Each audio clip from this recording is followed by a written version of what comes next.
Thank you, Mr. Chair. I just would like to add in that conversation, Mr. Chair. I was a mayor when the drug war was implemented, Mr. Chair. And let me tell you, nasa lahat ng implementations nila against the fight against drugs, hindi ka pwedeng lumapit sa drug pusher o sa drug lord na sabihin mo, pwede ho ba tumigil na ho kayo? Kasi lahat ito, all of these people, all of these personalities, they have firearms. Hindi mo pwedeng sabihin sa tumigil ka na. Ay babarili ka kagad ng mga yan. So during the implementation na nanguhuli sila at hinaharang nila to, nagkakaputukan talaga, and that is really true. Sad na may namamatay. Sad pati yung polis na sasama. Pero inuutusan yung polis eh. Trabaho nila, Mr. Chair, pag sinabi na ng higher up sila, gawin nyo ito. They will do what they are told. And that's the reason na marami namatay. Both from the civilian, both from the police, pati na rin yung mga drug personalities. Now, Mr. Chair, in our conversations, there are two more items that I'd like to bring up, Mr. Chair. First, when Mr. Kerwin Espinosa said na lahat ng sinabi niya sa Senate hindi totoo. That is an institution that we also have to protect. What if he will go into another investigation and he will say that everything he said here is not real, is not true? So, ano yung pinanghahawakan natin lahat in both institutions of the Senate and the House? And second, it was Colonel Marcos, who was head of the CIDG in Leyte at that time during the killing of the father of Kerwin Espinosa. And ang haba nung sinabi ni Kerwin, but we haven't heard yung side, Mr. Chair, ni Colonel Marcos kung ano yung masasabi ni Colonel Marcos regarding sa mga nangyari sa event ng pagkamatay ng father ni Kerwin Espinosa. So, Mr. Chair, will it be possible to hear aside from Colonel Marcos against sa sinabi ni Kerwin so that we can hear both sides? Yes, kanina earlier when Congressman Rog Gutierrez and other members were asking questions to Colonel Marcos, sinasagot naman ni Colonel Marcos yung patungkol doon sa kwento sa totoong nangyari doon sa loob ng kulungan sa Leyte. Bye-bye. And somehow he has already given some information to the committee as to kung ano naman yung side o yung version ng story on the side of Colonel Marcos. Yes, earlier, may mga comments na dinagdag si Colonel Marcos, but we reminded him na hindi pa pwedeng sumobra yung kanyang sagot dun sa tanong na tinatanong ni Congressman Gutierrez, and we promised him that we will give him time later on before we shift to another topic para magkaroon din ng pagkakataon siya sa committee ito na magkwento o mas masagot yung mabigyan ng isang side o isang angulo yung sinasabi naman ni Kerwin Espinosa, and we will give him that later, Your Honor. But Mr. Chair, yes. Also, if we can take up protecting our institution and the Senate. I absolutely agree with you, Congressman Gomez. In fact, paalala lang sa ating mga resource persons na naimbita, and therefore the information na rin ng ating publiko, hindi naman po 101% pinaniniwalaan natin ng kumiting ito ang kanilang mga testimonya. The only reason why we are asking them to execute an affidavit nang sa ganon ay hindi po tayo balikan in the future para sabihin nila na sila ipinressure, tinakot, pinilit, o hindi kaya isinubuan ng statement. And that is the reason why we require them to execute an affidavit. So, ito ang gusto nating sabihin because we really want to protect the institution, both the Senate at itong lower house.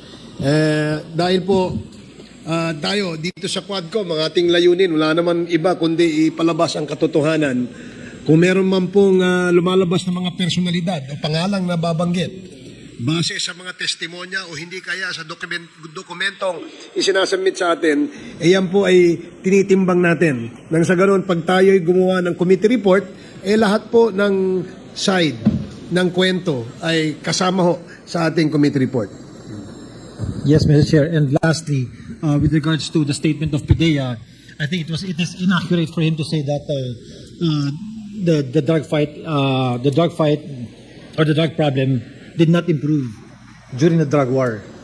I can say that in my city, when I was mayor, nag-improve yung nag-improve yung situation namin during the drug war because yung police namin nagtrabaho talaga sila. As a matter of fact, during the course na marami silang hinuli, in less than 2 months, Mr. Chair, there are over 900 people who surrendered in front of my city hall when I was mayor. Why? Because natatakot ho sila na mamatay and they surrendered. And because of that, the drug problem in Ormoc City bumaba talaga. So, it is not accurate that the Director General said na hindi nag-improve ang situation. At least in my part, as mayor, and I can only speak for myself, nag-improve yung aming lugar. Yes. May we now ask PIDEA to categorically state, is this the opinion of the Director General only, or this is based on reports or facts that were gathered by the PIDEA when you said that it did not improve? Your Honor, Mr. Chairman, the question that was asked was that with the passing away of Mayor Espinosa, did it have any effect in Albuera? That's why my answer was that as far as Albuera is concerned, we neither have any indication whether it diminished or the drug campaign or the drug trafficking situation flourished. That was my answer, Your Honor. Okay. Does that satisfy Congressman Gomez? I'm good, Mr. Chair. Thank you. Thank you, DG. Thank you, DG. Thank you, Congressman Gomez. Hain ni Senador Christopher Bongo ng resolusyon upang imbestigahan din ng Senado ang war on drugs ng Duterte administration. Ito'y upang magkaroon ng Senado ng parallel investigation sa gitna na rin na nagpapatuloy na Quad Committee hearing ng Kamara hinggil dito. Kung kakailanganin po para magkaroon tayo ng parallel investigation dito sa Senado para malaman po natin ang katotohanan, I'm very much willing na mag-file din po ng resolution para magkaroon po ng investigation din po dito sa Senado. Para malaman natin kung ano lang yung totoo. Kung gusto niyo investigahan yung war on drugs, pwede nating pakinggan dito. Lalong-lalo na ang ating chairperson, si Senator Bato, is the chairperson of the Committee on Peace and Order. At siya po ay GPNP. Para malaman natin kung ano talagang totoo. At ano po yung naidudulot nito at tulong nito sa ating mga kababayan. Nakatulong ba ito sa ating pamumuhay, ang war on drugs? Kung tahimik bang nakakauwi ang ating mga anak na hindi nasasaktan? Pinag-aaralan na rin ng legal team ni Go ang paghahain ng kaso laban kay retired police colonel at dating PCSO General Manager Roy Nagarma matapos idawit ang kanyang pangalan sa House Quad Committee. Sa isinibiting affidavit ni Garma, sinabi nitong inatasan ni dating Pangulong Duterte si Police Colonel Edelberto Leonardo na bumuo ng Special Task Force kaugnay ng kampanya kontra droga noon na umaning nagresulta sa extrajudicial killings. Matapos umano gumawa ng proposal ni Leonardo ay sinumita raw ito kay Duterte sa pamagitan ni Go.